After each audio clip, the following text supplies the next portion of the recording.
Hello दोस्तों, स्वागत है आपका हमारे YouTube channel mission lecture UP 2025 पर। तो दोस्तों, आज के क्लास में हम बात करेंगे हिंदी साहित्य के अंतर्गत उन विशेष क्वेश्चंस पर जो प्रीवियस ईयर एग्जाम्स में पूछे गए हैं और आगामी पेपर्स के लिए बहुत ज़्यादा महत्वपूर्ण हैं। तो बिना स्किप किए पूरे क्लास को जरूर वॉच कीजिएगा। साथ ही अगर चैनल पर नहीं है तो चैनल को सब्सक्राइब कर लीजिएगा और बेल आइकन दबाकर ऑल नोटिफिकेशन ऑन कर लीजिएगा, जिससे आपको लगातार इसी प्रकार की क्लासेस देखने को मिलेंगी। तो ज़्यादा देरी ना करते हुए आज की क्लास को स्टार्ट करते हैं दोस्तों। तो आज की क्लास का हमारा जो पहला क्वेश्चन है, संस्कृत के चार अध्याय। संस्कृत के चार अध्याय ये किसकी रचना है? दोस्तों, ये संस्कृत के चार अध्याय जो है ये बहुत इम्पोर्टेंट है क्वेश्चन है और ये बार बार पूछा जाता है। तो ये रचना किसकी है दोस्तों? ये है रामधारी सिंह दिनकर की। ठीक है, तो ऑप्शन नंबर डी इसका सही आंसर हो जाएगा दोस्तों। संस्कृत के चार अध्याय, इसके रचनाकार हैं दिनकर। ठीक है, बढ़ते हैं अगले प्रश्न में। अगला प्रश्न है दोस्तों, पत्रकारिता के स्तर से निबंध शैली को विकसित करने वाले प्रमुख लेखक कौन हैं? तो पत्रकारिता के स्तर से निबंध शैली को विकसित करने वाले जो प्रमुख लेखक हैं दोस्तों, वो हैं राम वृक्ष बेनीपुरी। कौन है दोस्तों? राम वृक्ष बेनीपुरी दोस्तों, ये पत्रकारिता के स्तर से निबंध शैली को विकसित करने वाले प्रमुख लेखकों में जाने जाते हैं। तो राम वृक्ष बेनीपुरी का नाम इसमें जो है बहुत महत्वपूर्ण है। तो ऑप्शन नंबर सी इसका सही आंसर हो जाएगा दोस्तों। बढ़ते हैं दोस्तों अगले प्रश्न में। अगला प्रश्न है, लोहे की दीवार के दोनों ओर। लोहे की दीवार के दोनों ओर किसकी कृति है? तो लोहे की दीवार के दोनों ओर ये किसकी रचना है दोस्तों, किसकी कृति है? तो ये है दोस्तों यशपाल की। किसकी कृति है? यशपाल की। यशपाल की रचना है दोस्तों लोहे की दीवार के दोनों ओर। तो ऑप्शन नंबर सी इसका सही आंसर हो जाएगा दोस्तों। बढ़ेंगे अगले प्रश्न में। अगला प्रश्न है, कबूतर खाना। कबूतर खाना किस एकांकीकार की रचना है? तो कबूतर खाना किस एकांकीकार की रचना है? ऑप्शन है विनोद रस्तोगी, मोहन राकेश, भुवनेश्वर या जगदीश चंद्र माथुर। तो कबूतर खाना जो एकांकीकार हैं दोस्तों, किस एकांकीकार की रचना है? वह है जगदीश चंद्र माथुर। जगदीश चंद्र माथुर की रचना है दोस्तों कबूतर खाना। ठीक है, तो ऑप्शन नंबर डी इसका सही आंसर हो जाएगा। बढ़ेंगे अगले प्रश्न में।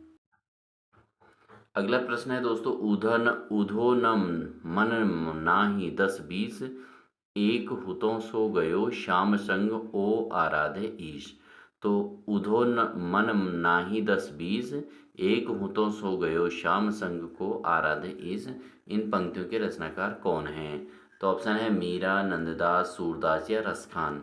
तो दोस्तों ये जो रचना है ये है सूरदास की रचना। किसकी रचना है? सूरदास ने कहा था दोस्तों अपने वाक्यों में, अपने रचना की पंक्तियों में कहा था, ऊधो मन नाही 10 20, एक हुतो सो गयो श्याम संग को आराधे ईस। तो ऑप्शन नंबर सी इसका सही आंसर हो जाएगा।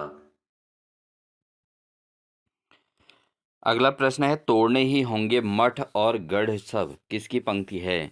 तो दोस्तों तोड़ने ही होंगे मठ और गढ़ सब, ये किसकी पंक्ति है दोस्तों? ये है गजानन माधव मुक्तिबोध। ठीक है, तो मुक्तिबोध की ये रचना है दोस्तों, तोड़ने ही होंगे मठ और गढ़।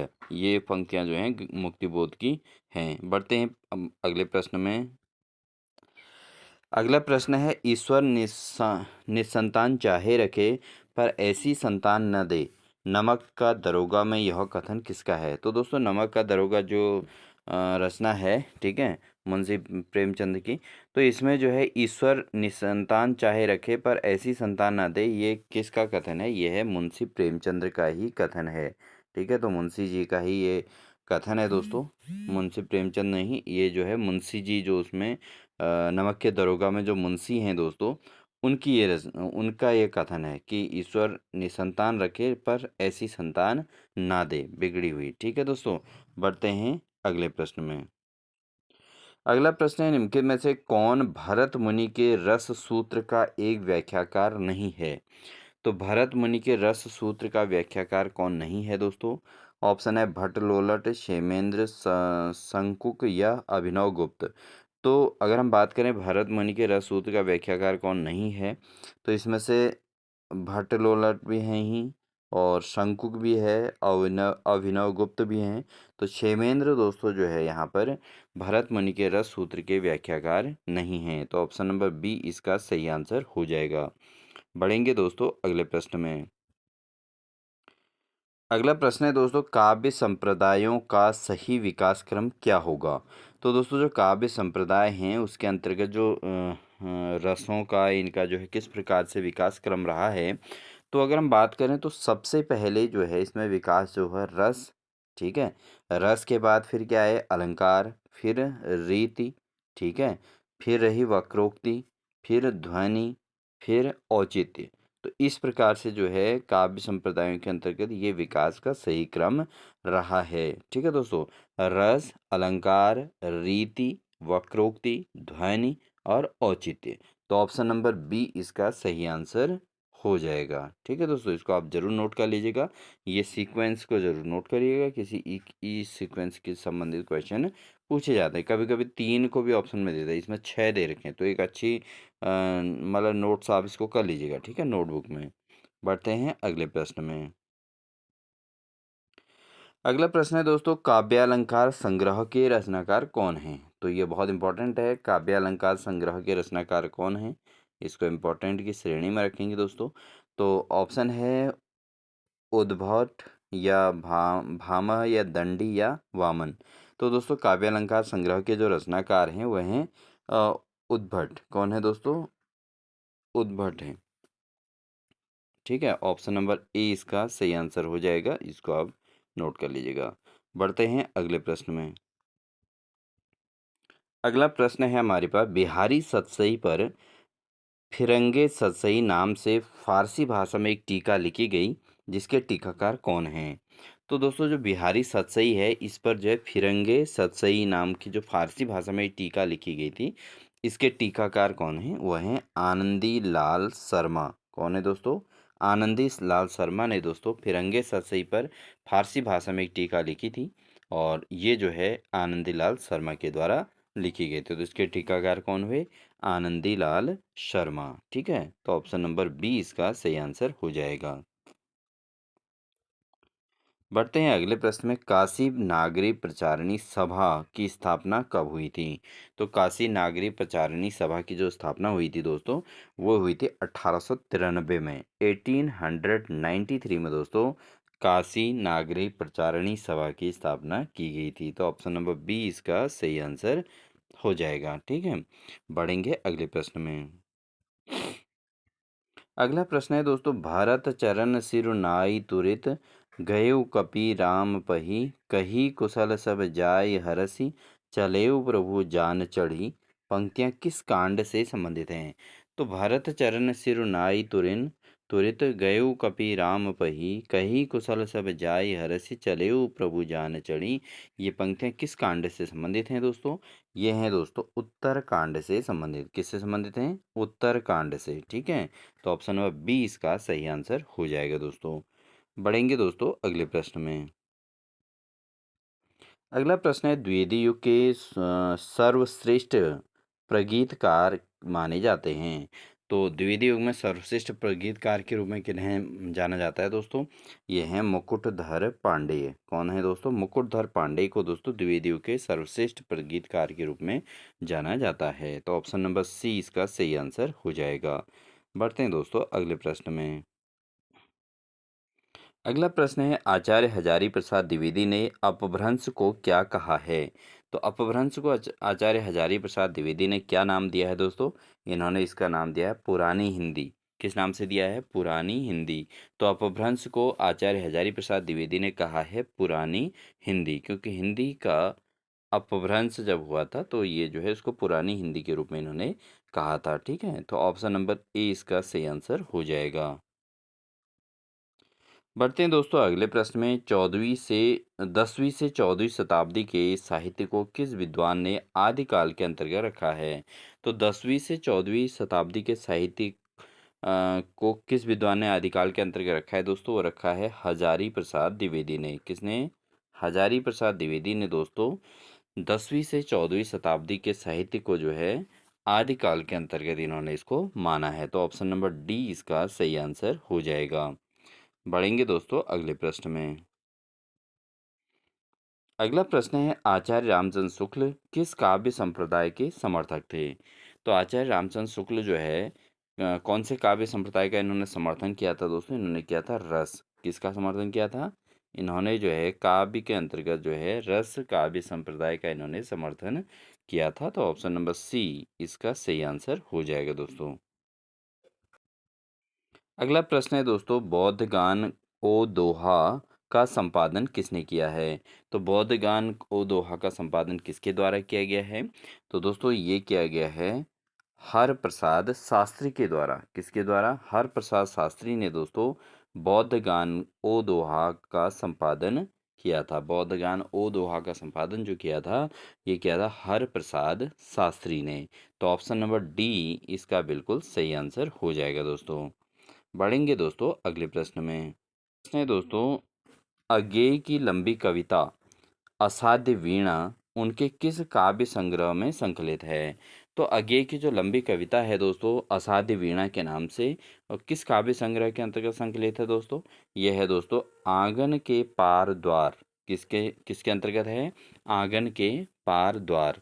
ये एक असाध्य वीणा है दोस्तों। ये जो है आंगन के पार द्वार नामक काव्य संग्रह में संकलित है। ठीक है, और ये अज्ञेय की है। किसकी है दोस्तों? अज्ञेय की। बढ़ते हैं अगले प्रश्न में। अगला प्रश्न है, महात्मा गांधी अंतर्राष्ट्रीय हिंदी विश्वविद्यालय का मुख्यालय कहाँ है? तो महात्मा गांधी अंतर्राष्ट्रीय हिंदी विश्वविद्यालय है दोस्तों, इसका मुख्यालय कहाँ है? लखनऊ, पुणे, दिल्ली या वर्धा? तो दोस्तों जो महात्मा गांधी अंतर्राष्ट्रीय हिंदी विश्वविद्यालय का जो मुख्यालय है, हेड ऑफिस है इसका, यह है दोस्तों वर्धा में। कहाँ है दोस्तों? वर्धा में है ये महात्मा गांधी अंतर्राष्ट्रीय हिंदी विश्वविद्यालय का हेड ऑफिस। ठीक है दोस्तों, तो ऑप्शन नंबर कौन सा सही होगा इसका? डी ऑप्शन इसका सही आंसर हो जाएगा। बढ़ेंगे दोस्तों अगले प्रश्न में। अगला है हरियाणवी और बांगरू बोली किस अपभ्रंश से विकसित हुए हैं? तो जो हरियाणवी बोली है और बांगरू बोली है, ये किस भाषा के अपभ्रंश से हैं, यानी कैसे विकसित हुए हैं? तो दोस्तों ये जो हैं एक प्रकार की पश्चिमोत्तर शैली के अंतर्गत आती हैं, और ये जो है पश्चिमोत्तर सौर सैनी अपभ्रंश से ये विकसित हुई हैं। पश्चिमोत्तर सौर सैनी अपभ्रंश से इनका विकास हुआ है, हरियाणवी और बांगरू बोलियों का। ठीक है, ये खड़ी बोली के अंतर्गत आती हैं लगभग लगभग। तो ये जो है पश्चिमोत्तर सौरसैनी अपभ्रंश के द्वारा विकसित हुई हैं। तो ऑप्शन नंबर ए इनका सही आंसर हो जाएगा। बढ़ेंगे दोस्तों अगले प्रश्न में। दोस्तों क्लास अच्छी लगी हो तो प्लीज़ वीडियो को लाइक भी करते रहिए और अपने साथी को शेयर भी जरूर कर दीजिएगा।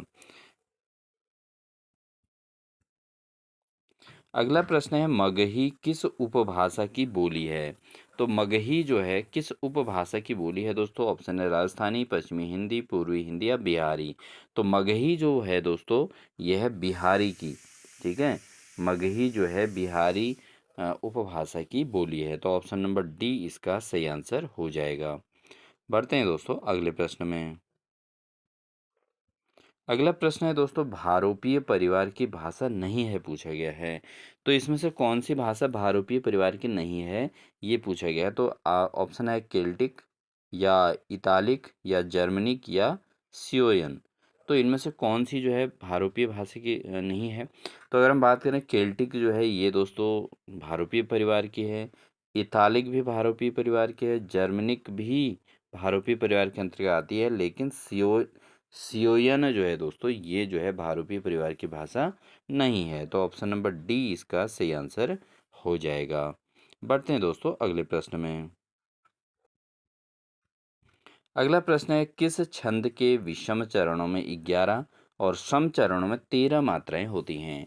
तो कौन सा छंद ऐसा है जिसके विषम चरणों में 11 और सम चरणों में 13 मात्राएं होती हैं? ऑप्शन है दोहा, चौपाई, सोरठा या कवित्त। तो किस छंद के विषम चरण में 11 और तो वह सम चरणों में 13 मात्राएं होती हैं? वह है दोस्तों सोरठा। तो सोरठा के अंतर्गत दोस्तों इसके विषम चरण में 11 होते हैं और सम चरण में कितने होते हैं? 13 होते हैं। ठीक है, तो ऑप्शन नंबर जो है यहाँ पर सी इसका सही आंसर हो जाएगा दोस्तों। बढ़ते हैं दोस्तों अगले प्रश्न में। अगला प्रश्न है, चिरजीवों जोरी जुरे क्यों न स्नेह गंभीर को घटी, ए वृषभानुज, ए हलधन के वीर, इस दोहे में कौन सी शब्द शक्ति का चमत्कार दृष्टव्य हो रहा है। ठीक है दोस्तों, तो यहाँ पर दोस्तों अगर हम बात करें तो यहाँ पर शाब्दी व्यंजना है। ठीक है, कौन सी किस प्रकार की व्यंजना है, इसके अंतर्गत शाब्दी व्यंजना है दोस्तों। तो ऑप्शन नंबर 20 का सही आंसर है। और सेंटेंस जो है हमारा वो इस प्रकार है, चिरजीवो, ठीक है, चिरजीवो जोरी जुरे, क्यों न स्नेह गंभीर, को घटी। ठीक है, को घटी ए वृषभानुज, वे हल धर के वीर। ठीक है, तो ये जो है इसमें इस दोहे में जो है शब्द शक्ति का जो चमत्कार दृष्टव्य हुआ है वो है शाब्दी व्यंजना। तो ऑप्शन नंबर बी इसका सही आंसर है दोस्तों। बढ़ेंगे अगले प्रश्न में। अगला प्रश्न है दोस्तों, बुद्धू का कांटा कहानी के लेखक कौन हैं। तो बुद्धू का कांटा नामक जो कहानी है दोस्तों, इसके लेखक कौन हैं। वेचन शर्मा उग्र, चंद्रधर शर्मा गुलेरी, प्रेमचंद्र या विश्वंभर नाथ शर्मा कौशिक। ठीक है दोस्तों, तो बुद्धू का कांटा इस कहानी के लेखक कौन हैं, वह हैं चंद्रधर शर्मा गुलेरी। चंद्रधर शर्मा गुलेरी दोस्तों बुद्धू का कांटा नामक कहानी के लेखक हैं, इसलिए ऑप्शन नंबर बी इसका बिल्कुल सही आंसर हो जाएगा। ठीक है, ऑप्शन नंबर 20 को सही आंसर है। बढ़ेंगे अगले प्रश्न में। अगला प्रश्न है, निम्न में से असगर वजाहत की कहानी है। तो असगर वजाहत की जो कहानी है दोस्तों किसकी है। ऑप्शन है शताब्दी के शेष, या ताकि सनद रहे, या रेगिस्तान में झील, या डेमोक्रेसिक। तो यहाँ पर ये जो है डेमोक्रेसिया डेमोक्रेशिया जो है ये कहानी है असगर वजाहत की, ये कहानी है डेमोक्रेशिया। ठीक है, असगर वजाहत, ठीक है, असगर वजाहत की जो कहानी है डेमोक्रेशिया है दोस्तों। तो ऑप्शन नंबर डी इसका सही आंसर हो जाएगा। अगला प्रश्न बहुत महत्वपूर्ण है दोस्तों, एलिस। एलिस आपने नाम सुना होगा, ये किस नाटक की पात्र है।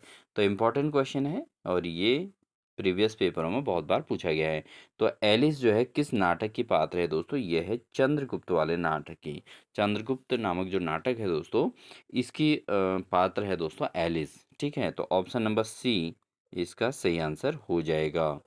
बढ़ेंगे दोस्तों अंतिम क्वेश्चन में। आज की क्लास का हमारा अंतिम क्वेश्चन रहेगा और बहुत इंपॉर्टेंट क्वेश्चन भी है दोस्तों। क्वेश्चन है, सानुप्रास या एवं चमत्कारिक पदावली पूर्ण भाषा का प्रयोग किसने किया है। तो सानुप्रास और चमत्कारिक पदावली पूर्ण भाषा का प्रयोग किसके द्वारा किया गया था दोस्तों। तो ये किया गया था दोस्तों हिंदी साहित्य के अंतर्गत प्रेमघन के द्वारा दोस्तों।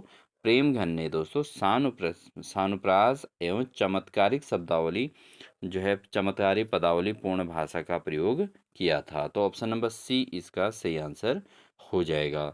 ठीक है दोस्तों, तो ये थी दोस्तों हमारी आज की क्लास। आई होप आपको हमारी क्लास अच्छी लगी होगी, और क्लास अच्छी लगी तो वीडियो को लाइक ज़रूर कीजिएगा। और काफ़ी कम समय में हमने इसमें 30 क्वेश्चंस को अटेंड किया है दोस्तों, और महत्वपूर्ण क्वेश्चन हैं, बहुत इंपॉर्टेंट क्वेश्चन है। नेक्स्ट क्लास में हम फिर अपने जो इन क्लास को कंटिन्यू आगे रखेंगे, और मिलते हैं आपको एक नेक्स्ट बेहतरीन क्लास के साथ। तब तक के लिए अपना ध्यान रखिए दोस्तों। चैनल पर नहीं है तो चैनल को सब्सक्राइब कर लें, साथ ही बेल आइकन दबाकर ऑल नोटिफिकेशन ऑन कर लीजिएगा, जिससे हिंदी की लगातार इसी प्रकार की क्लासेस आपको हमारे चैनल के माध्यम से देखने को मिलेंगी, जो आपके अच्छे प्रिपरेशन में आपकी हेल्प करेंगे। तो इन्हीं के साथ दोस्तों मिलते हैं नेक्स्ट बेहतरीन क्लास के साथ। तब तक के लिए अपना ध्यान रखें। Wish you all the best.